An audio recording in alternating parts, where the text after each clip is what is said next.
भारत संस्कृति और परंपराओं का एक समृद्ध संगम है। लेकिन इसके साथ ही यहाँ कई ऐसे अंधविश्वास भी प्रचलित हैं जो सदियों से लोगों के जीवन का हिस्सा रहे हैं। इनमें से कुछ की जड़ें इतिहास में हैं, जबकि कई का कोई वैज्ञानिक आधार नहीं है। एक आम मान्यता है कि दर्पण तोड़ने से 7 साल तक दुर्भाग्य आता है। यह अंधविश्वास प्राचीन रोमन काल से जुड़ा है, जहाँ माना जाता था कि दर्पण आत्मा का प्रतिबिंब होता है। दर्पण तोड़ने से आत्मा विचलित होती है, जिससे दुर्भाग्य आता है। हालांकि वैज्ञानिक रूप से दर्पण सिर्फ नाजुक वस्तुएं हैं। उन्हें तोड़ने का मतलब है कि आपको उन्हें बदलना होगा। इसका दुर्भाग्य से कोई लेना देना नहीं है। अगर कोई काली बिल्ली आपका रास्ता काट दे, तो इसे अक्सर दुर्भाग्य का संकेत माना जाता है।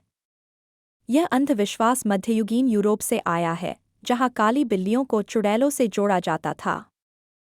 हालांकि भारतीय संस्कृति में भी इसे कभी कभी अशुभ मानते हैं, लेकिन कुछ जगहों पर इसे शुभ भी माना जाता है। वैज्ञानिक रूप से काली बिल्लियां किसी भी अन्य बिल्ली की तरह सामान्य जानवर हैं, जिनका आपके भाग्य पर कोई प्रभाव नहीं पड़ता। माना जाता है कि सूर्यास्त के बाद घर में झाड़ू लगाने से दरिद्रता आती है या धन की हानि होती है। इस अंधविश्वास की उत्पत्ति शायद व्यावहारिकता से हुई है। रात में कम रोशनी में झाड़ू लगाने से कीमती सामान खो सकता है या सफाई ठीक से नहीं हो सकती।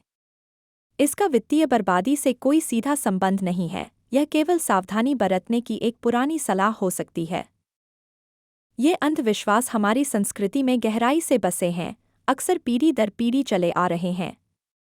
हालांकि इनमें से कई का वैज्ञानिक आधार बहुत कम है। वे अज्ञात के लिए स्पष्टीकरण खोजने की मानवीय प्रवृत्ति को दर्शाते हैं।